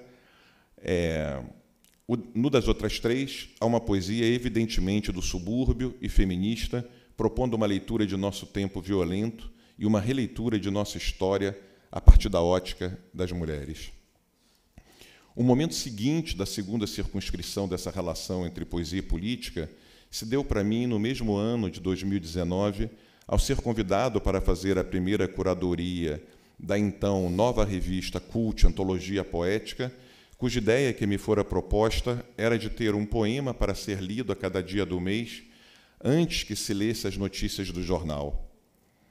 De Natasha Félix, então com 22 anos, a Carlos de Assunção, então com 92 anos, o espectro é amplo, contando inclusive com poetas inéditos em livros e com poemas inéditos de poetas recém-publicados, com o mesmo número de homens e mulheres de diversos estados do Brasil, sendo uma das poetas uma mulher trans. Na antologia, há pelo menos a metade de poetas negras, incluindo poetas do Islã das Minas, 2 poetas indígenas, Eliane Potiguara e Márcia Cambeba, e vocês podem me corrigir se eu estiver errado, mas até onde eu sei, é a primeira vez que poetas indígenas, mulheres, foram incluídas em antologia de poesia brasileira contemporânea. Se eu estiver errado, vocês me corrijam. A Daisy, que é a dona da CUT, editora da CUT, me contou que esse número da revista vendeu 20 mil exemplares, o que me parece uma coisa extraordinária e totalmente improvável, né? E, apesar de eu mesmo lidar com poesia razoavelmente há bastante tempo, né, se isso pode ser dito da poesia, tal antologia, sob a minha própria curadoria, foi transformadora da minha própria maneira de ler a poesia do e para o nosso tempo. Dos estudos e pesquisas para a realização da antologia, saiu o trabalho que passei a realizar com Carlos de Assunção. Tão logo conheci o poema Protesto, incluído na antologia, contatei o poeta, ícone do movimento negro dos anos 50 e 60, e, em 2019, fiz o filme Carlos de Assunção, Protesto. No mesmo ano, escrevi sobre ele um texto para a Folha de São Paulo, que gerou o convite da Companhia das Letras para que ele publicasse sua poesia organizada, que acabou sendo organizada por mim. Em 2020, publiquei uma entrevista com ele na CUT, em 2021, na mesma revista, com a participação do professor e pesquisador Márcio Roberto Pereira, um dossiê intitulado Carlos de Assunção e Valério Correia, para caminhar mais um pouco no tempo da memória, na memória do tempo, sobre a relação entre Carlos de Assunção e Valério Correia, obviamente, um poeta popular analfabeto do começo do século XX, que ninguém sabe quem é e não saberia se não fosse Carlos de Assunção, né? Mostrando sua necessidade histórica para o nosso tempo e para o nosso país, Carlos de Assunção se tornou um dos poetas mais lidos e falados dos últimos anos, tendo participado, a convite do jornalista Heraldo Pereira, de 5 dias seguidos do Jornal das 10, além do mesmo jornalista ter realizado um documentário de 1 hora com o poeta.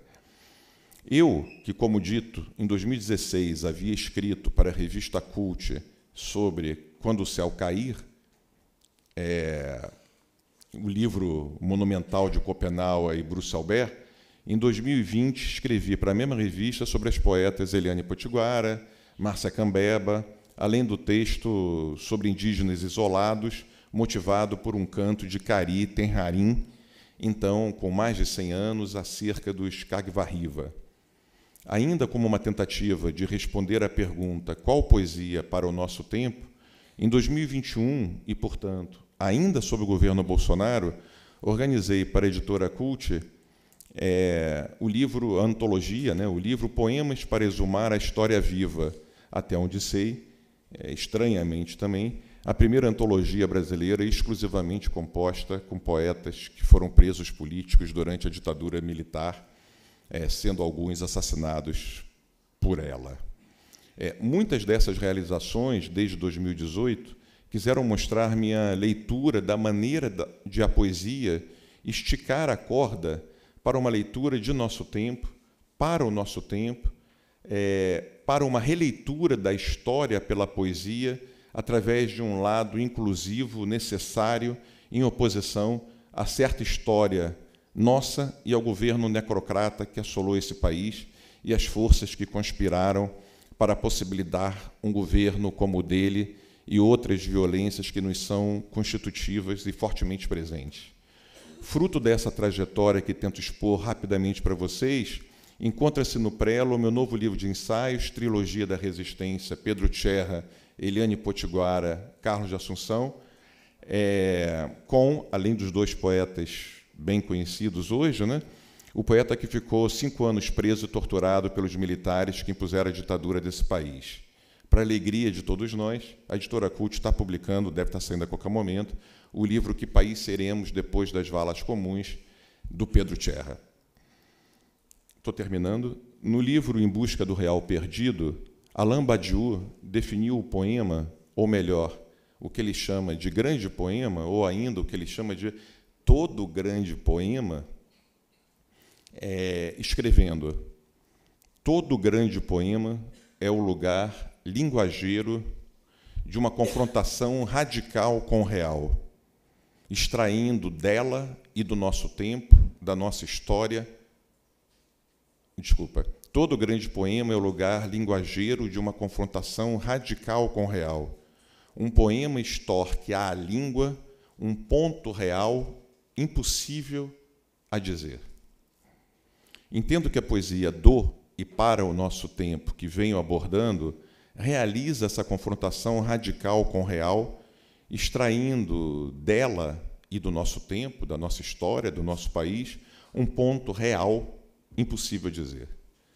Dizer um ponto impossível do real, jogando em sua cara e em nossas os terrores e, quem sabe, alguns gozos que ele se recusa a receber, sem, entretanto, poder negar o que lhe é atirado, poderia ser uma maneira de começar a pensar o que faz certa poesia de nosso tempo.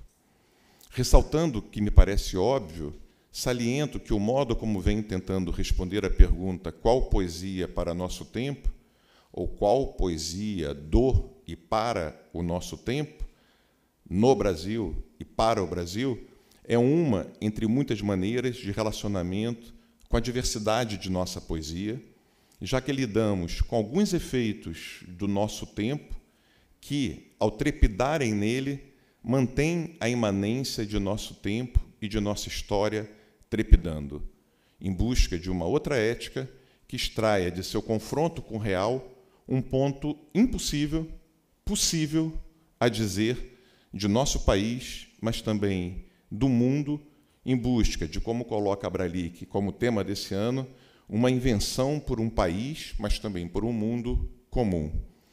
Para terminar, como uma homenagem, eu gostaria de ler 2 poemas de 2 poetas aqui de Salvador, por quem eu tenho muita admiração e, ao mesmo tempo, entendo-os como 2 poetas do nosso tempo e para o nosso tempo. Um poema do nosso querido amigo Moisés Alves, que está aqui, publicado num livro maravilhoso chamado Mangue, e o poema é dedicado ao nosso querido amigo Luiz Fernando, que também está aqui, né, Luiz Fernando Medeiros, e o poema se intitula A Vida é Isso. Era no tempo que minha avó tinha um salão de beleza no puteiro. Ergueu as filhas, mamãe disse, alisando o cabelo dos pretos. Naquele tempo, a polícia fuzilava os blacks, os fariseus, os hereis, as bichas do exército. O povo do bar do reggae reagia, fazendo mais festa. Cravejava a dor de festa. A dor era batida no meio da rua. Ninguém acudia, coitada. Há sempre limitados modos de não perder as estribeiras. Os filhos dos pretos, sem delito, bebiam suquita da antiga Brahma. O bar, assim como a vida, não tinha seguro e faliu. Bem, a vida não sai de moda. No enterro, restou pouca gente que minha avó fez a cabeça. Antes disso, andava em casa de salto alto, fingindo ser madame de novela. Esse sonho estragou certamente sua beleza. O tamanho desse desastre não cabe nos álbuns. A TV brasileira massacra. A propósito, lembro que mamãe tem um sorriso de princesa que espanta demônios de igreja. Fomos acostumados a comprar essas coisas em tendas de palhaço. A alegria no atacado, o amor só no varejo. Mamãe também morre. Cúmplices, ela e eu cruzamos os olhos, fingimos que estamos num deserto. É incrível esse tempo que nos resta. Nunca sei o que faço com as sobras. No verão, o céu sufoca.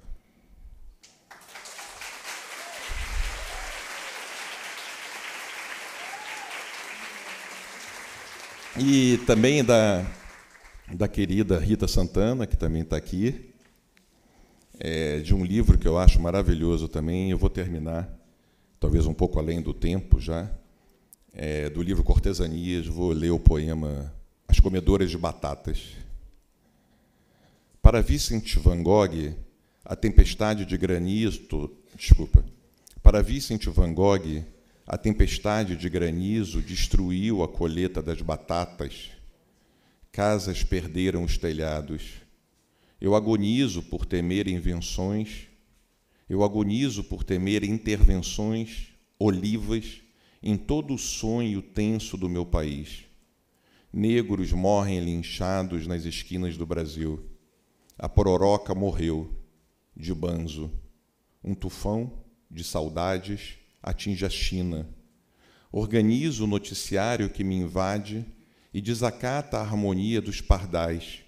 Abrasa o amarelo encardido dos canários, provoca desalinho no voo das andorinhas, torna-me uma pietá preta a chorar seus filhos mortos.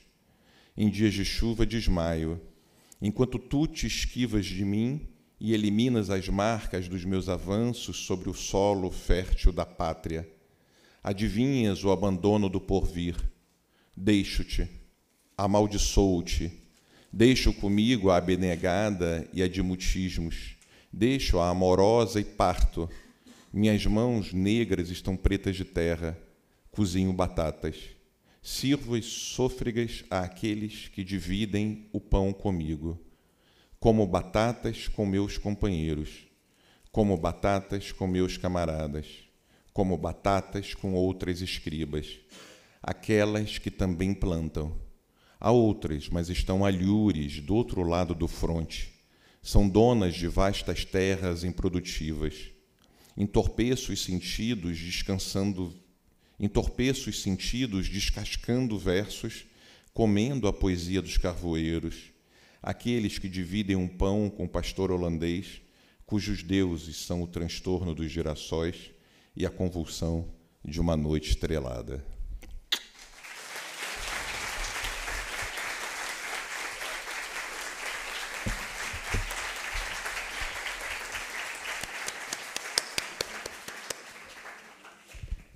Obrigada, Alberto Puxeu, é meu esse. E eu quero dizer o seguinte, que grata aí pelo seu potencial ensaístico e poético, né? Agraciou a todos nós aqui. Quero brincar um pouquinho com você com relação ao título que você modulou entre poesia, que poesia para o nosso tempo e que poesia do nosso tempo, e aí eu faço uma terceira modulação. Que poesia para, do verbo parar, o nosso tempo? E esse sentido do impacto, do parar, é do impacto que pode causar em nosso tempo. Porque o tempo e a poesia estão sempre em diálogo, né? Estão sempre... A poesia, na verdade, movimenta o tempo para o passado e para o futuro, sendo sempre esse tempo presente. E também, como você tem esse viés político, né?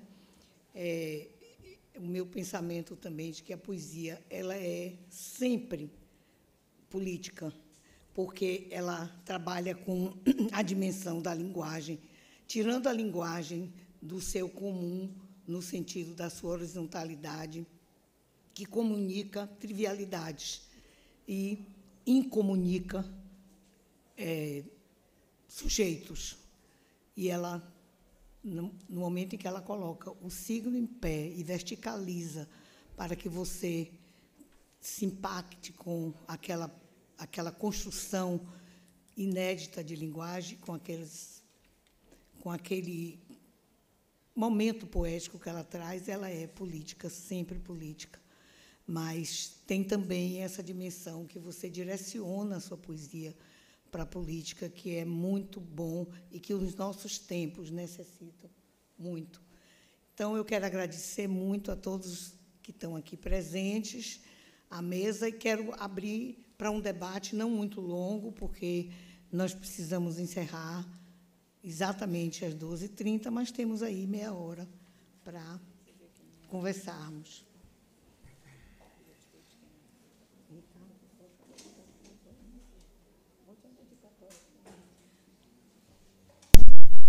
Eu li para botar a dedicatória para você, que depois eu vou sair correndo, vou pegar a Silvia para almoçar.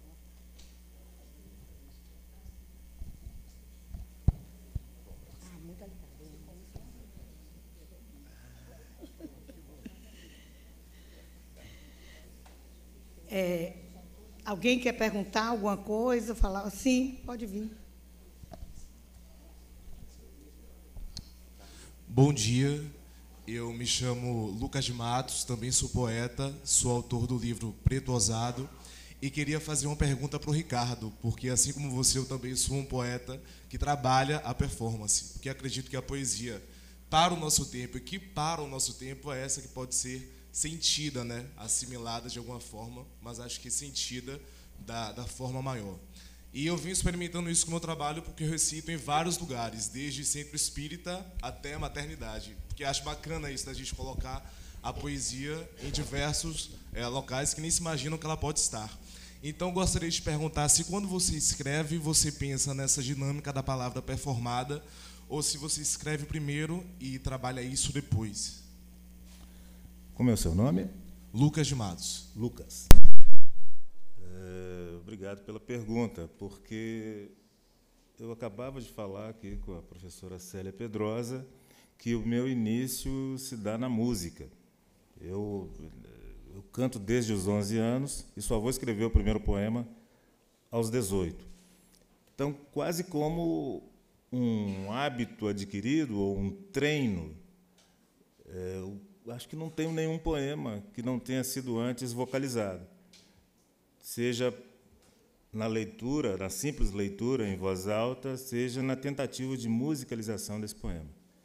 Então, eu começo a escrever com 18, com 20, aprendo a tocar violão, começo a compor ao violão. Isso já na mesma época em que eu entendi que a poesia era o caminho que eu queria seguir. Como era um momento muitíssimo rico da canção popular no Brasil, eu nem me dei ao trabalho de ficar confuso entre poesia de livro ou poesia da canção. Eu quis tudo.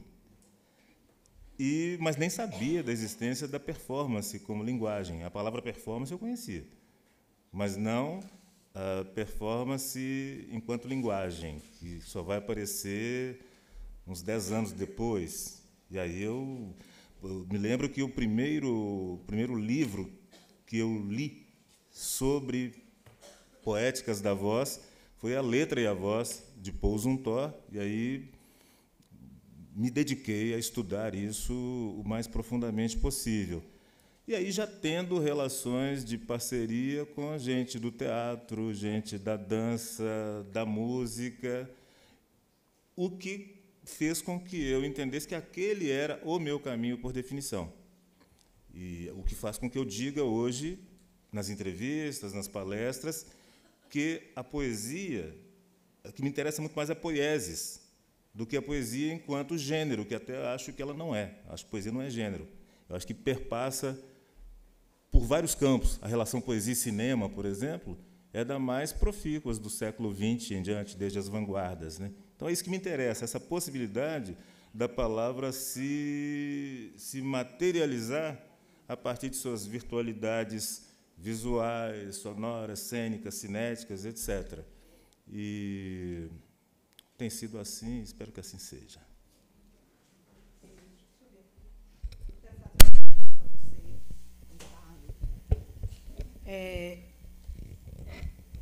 O futebol tem alguma influência assim, no seu ritmo poético? Você sabe que a paixão do futebol é uma paixão maior do que a da poesia no Brasil. Bom, ele não sei,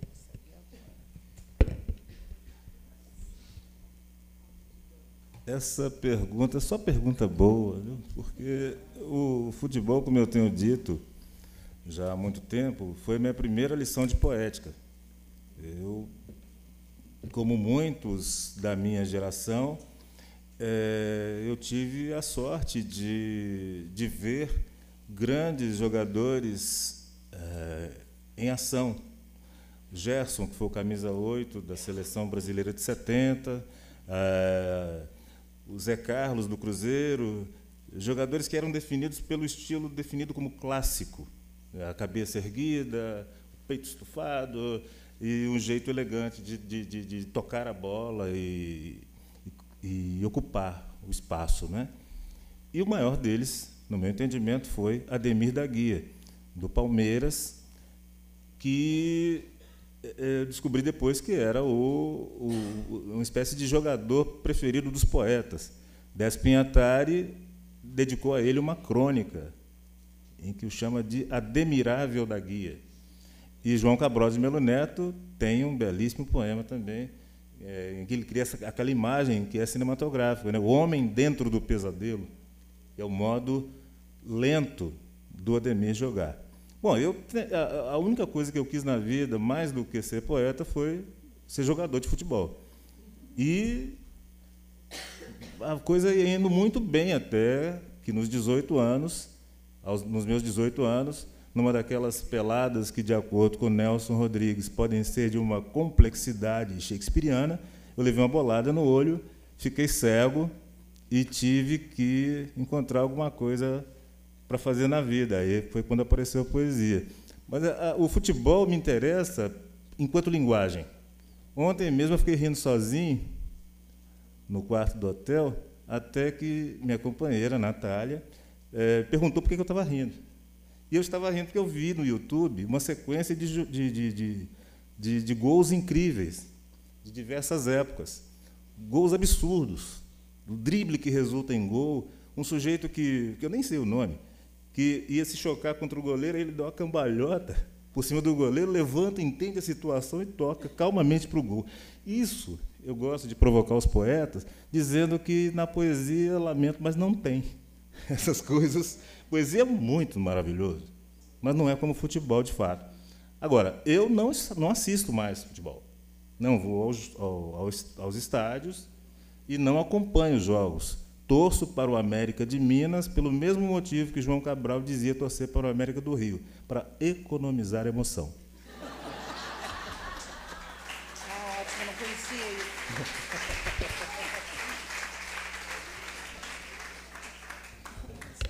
Que bom, viu? Momento muito agradável esse. Ainda bem que eu me lembrei de seu amor pela bola. Quero perguntar se tem alguém mais. Bom dia. É para o Ricardo. Você falou da poesia como um abrigo precário, né? Essa imagem é muito bonita, empática, mesmo que seja precário, o abrigo é um abrigo, né? Empática e não egóica, né? E eu acho que isso tem um pouco relação com as capas, né? É um espaço de proteção, mas é um espaço performático de vibração para que outras pessoas entrem na performance, porque a performance não acontece só com o performer, né? Seja homem ou mulher. Nisso, era uma pergunta, só um comentário que eu gostaria de escutar de você sobre a capa. E a outra coisa é que você citou os jogadores de futebol, a maioria deles era meio campistas, né? Ou seja, que dão assistência, que são empáticos. Se eu fosse técnico do América, eu te convidava a ser a camisa 8, mas...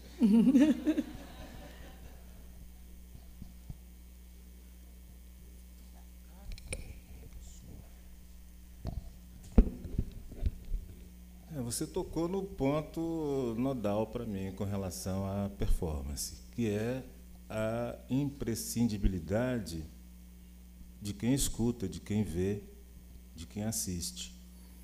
Porque aí recupera-se uma dimensão ainda pouco estudada, no meu entendimento, sobre a leitura enquanto um ato performativo.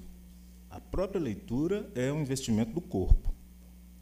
Lê-se com os olhos, passa-se as páginas com as mãos, senta-se de um determinado modo na cadeira, ou deita-se numa rede ou numa cama, ou, como os excêntricos, feito eu, que leem andando pela casa, ou, como já fiz muito na adolescência, na rua.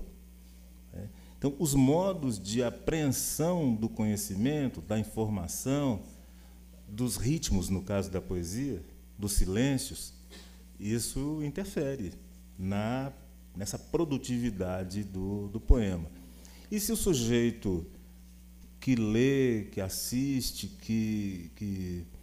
que ouve poesia, tem também vontade de compor poemas, vai muito provavelmente, trazer esses modos do corpo se comportar diante do poema para a criação. Isso me parece assim, ponto pacífico quanto à poesia. Aqui mesmo aconteceu isso no momento em que o Alberto Puxeu começou a falar que iria ler um poema. A voz dele era uma informação que ele estava nos dando. Quando começa o poema, eu fiquei totalmente desconcertado aqui na cadeira, porque era outra coisa. É algo que eu tenho sustentado já há algum tempo, que poesia, em qualquer situação, é sempre língua estrangeira.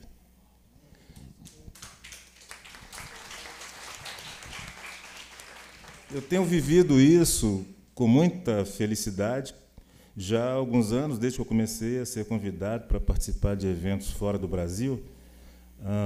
Este ano mesmo, né, já estive em Luanda, mas lá é fácil, porque é português, né? Em Boston e em Nova York. E as pessoas têm o que elas me devolvem, o que elas me falam sempre, a barreira linguística foi substituída por alguma outra coisa que é da ordem do corpo, que é da ordem desse corpo que a voz quer ser também, ainda que um corpo fugidio, incapturável, salvo pelas gravações, né? Mas no aqui agora da leitura, que é performance também, algo acontece que é mais da ordem do tirar o chão e acabar com o nosso fôlego do que de dar algo. Eu repito, admiro muito as pessoas otimistas que dizem que a poesia lhes deu tudo, algo. De mim só tiram.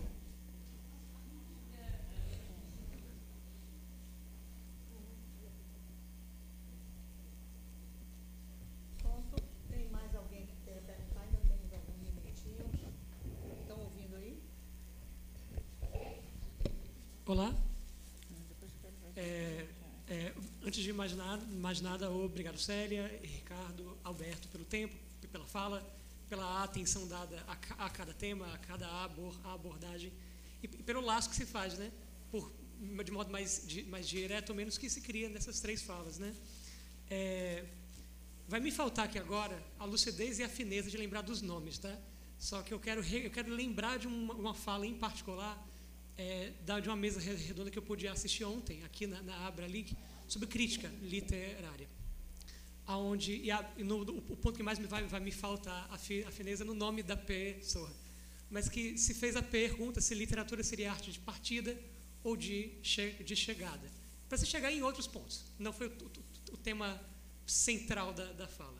Só que eu acho muito interessante vir hoje aqui e ouvir a fala da Célia, a fala do Ricardo e a do Alberto, que de alguma maneira poderiam estar lá para poder dialogar com esse ponto em particular. Primeiro porque a Célia traz a ideia muito boa, né, muito produtiva, de pergunta como ciência do não conhecer, né? Então, que já dá uma margem muito boa para tentar se responder uma pergunta que, se não cuidado, pode cair num certo bizantinismo esquisito, né? O Ricardo, quando traz logo no começo da fala também, né, essas estranhas formas de vida também, já dialoga com isso. E o Alberto talvez seja a pessoa que eu queria importunar mais ainda com a pergunta minha agora. Quando se investiga com mais detalhe o nome da mesa, né? Qual a poesia para o nosso tempo? E qual a poesia do nosso tempo, e também a terceira possibilidade que Antônia trouxe, que eu achei muito boa, de parar, né, desse impacto, de para o nosso tempo, que para o nosso tempo. Pensando se é uma arte de chegada, se é uma arte de partida, se até mesmo importa isso meio que já responderia, né? E aí eu penso, já trazendo o ponto da Célia, sobre a pergunta como a ciência do não conhecer, né? Duas perguntas que estão em versos de poemas bem diferentes, né? E que, para mim, dialogam também com essa escultórica indeterminada da coisa toda, né? O primeiro é do Rui Espinheira Filho, né? Que se pergunta, olhando para as marcas coloniais de Amaralina, né? O que querem na paisagem os canhões de Amaralina, né? E ele vai indo de ponta a ponta da praia, as ondinas, e sempre retorna. Mas o que querem na paisagem os canhões de Amaralina. E a outra, que talvez seja muito mais próxima do Alberto, é a própria Marília Garcia, no Parque das Ruínas, quando se pergunta, né, se há país na paisagem, né? Então, o que eu acabo pensando, e eu queria deixar para qualquer contraponto, é se nesse esquema de arte de partida, de arte de chegada, se poderia ser, como a própria Antônia trouxe, a partir do que o Alberto comentou, se a poesia, então, nessas perguntas do não conhecimento, né, seria uma espécie de expressão desse impacto, né, de olhar para esses canhões, para esse decalque de possível país na paisagem. Ok. Quem quer responder primeiro? Alberto? Sérgio? Eu queria responder, assim, aproveitando a sua pergunta, mas para pegar um lance, para usar um termo futebolístico, um lance do Franklin, meu colega lá da UF, em relação à poesia do Ricardo e, de maneira imprevista, a sua relação com o futebol. Eu achei muito interessante o Franklin ter chamado a atenção para o fato de que os jogadores todos citados pelo Ricardo eram jogadores de meio de campo. E isso me deixou bastante satisfeita, porque eu gosto muito de futebol, e, bom, fiquei sabendo que ele gosta muito, eu não sabia, mas me parece que o futebol brasileiro, hoje em dia, é muito contaminado pela figura do herói, né, que centraliza a partida e joga o gol.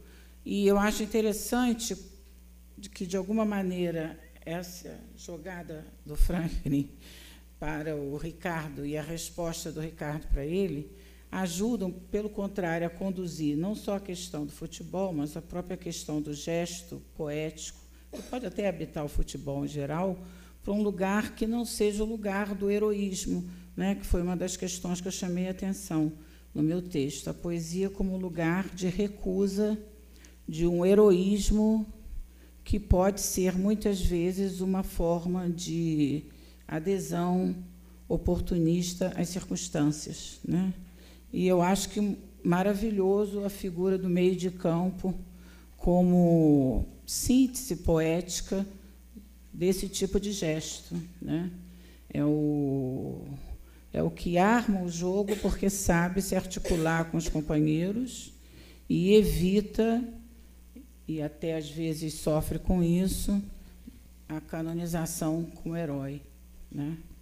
Então, viva os anti-heróis do futebol e da literatura. Por isso que eu lembrei os pensadores, como Glissant, como o Nancy, que criticam a ênfase que a gente deu ao heroísmo desde a poética grega, né, que hoje se relê de outra maneira, né? A Ademir da Guia e a Ricardo Aleixo. Obrigada, Célia.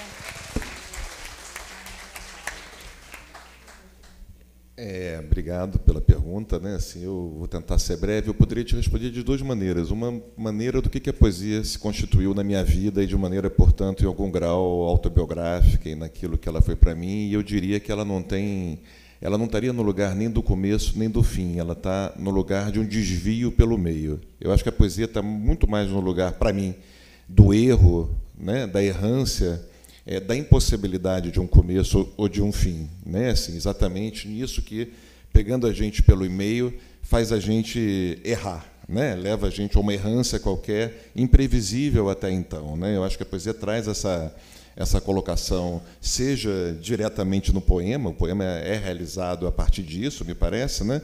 Como da própria vida também. Acho que o poema é isso que nos faz errar aquilo que se programava até então, né, levando a gente para uma outra direção. Foi esse o lugar que, pessoalmente, a poesia constituiu em mim e que segue constituindo, né? Quer dizer, ou seja, não é um começo nem um fim, né? Acho que não.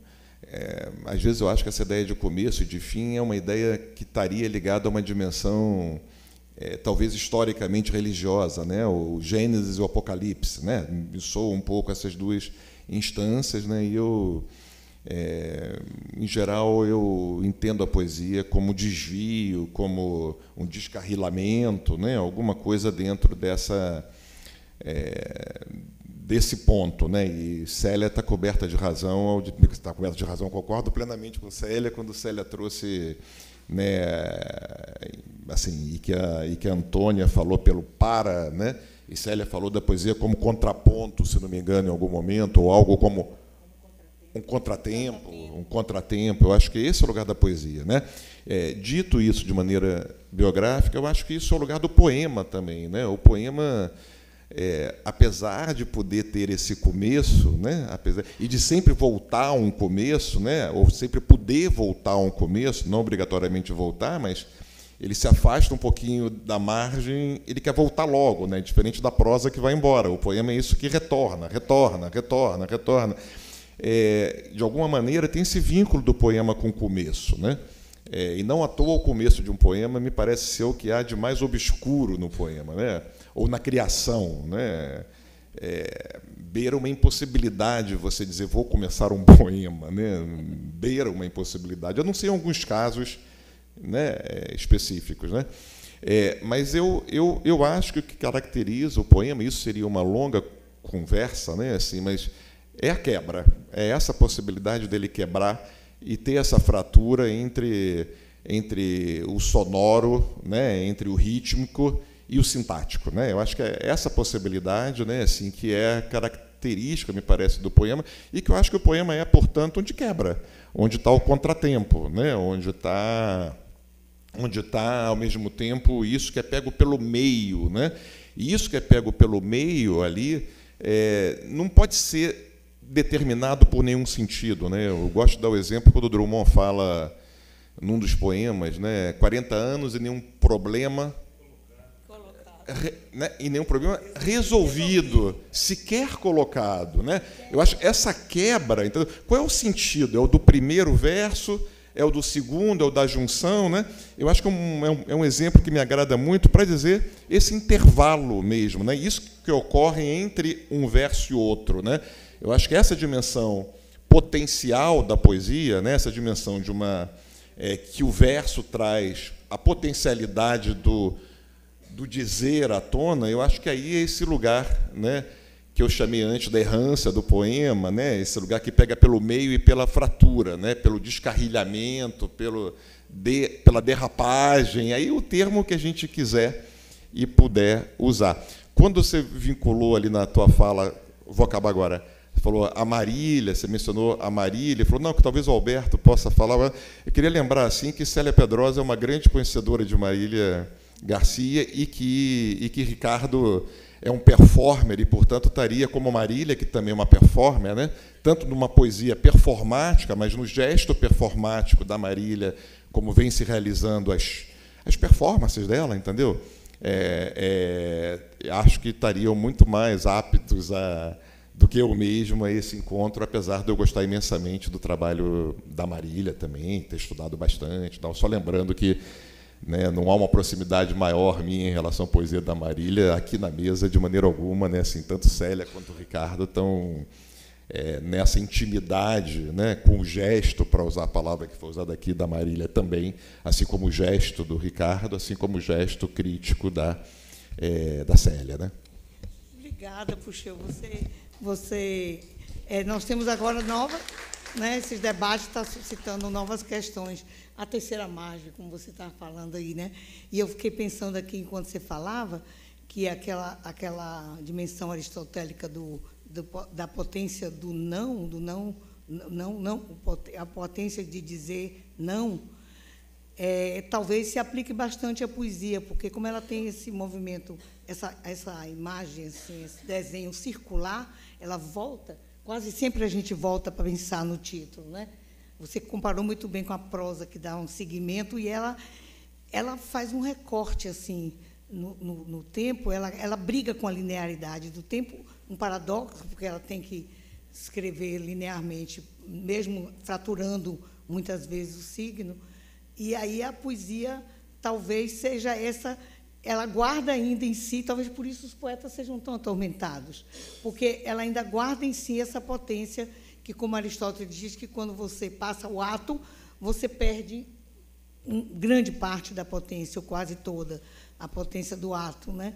O ato, você passa da potência para o ato. Talvez o poeta guarde um pouco ainda dessa potência do não passar ao ato. Quer dizer, ele age e, ao mesmo tempo, não age. Então, a poesia, eu acho que ela é tão inexplicável que não vale muito a pena. Mas o Ricardo quer falar uma coisa e eu vou ter que cumprir, porque eu não sou muito de cumprir horário, mas eu quero. Eu só quero dizer, que quem acompanha o que eu faço sabe que eu vou apenas me repetir aqui, é que poesia é coisa de Exu. E se é coisa de Exu, não teve começo. Quando nós traçamos a imagem do círculo, onde foi mesmo que começou o traço do círculo? Me parece que poesia é exatamente o esquecimento de onde foi que começou esse círculo, porque não vai ter fim também.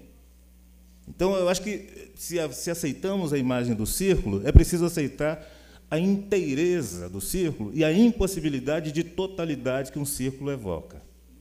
Isso é coisa de Exu.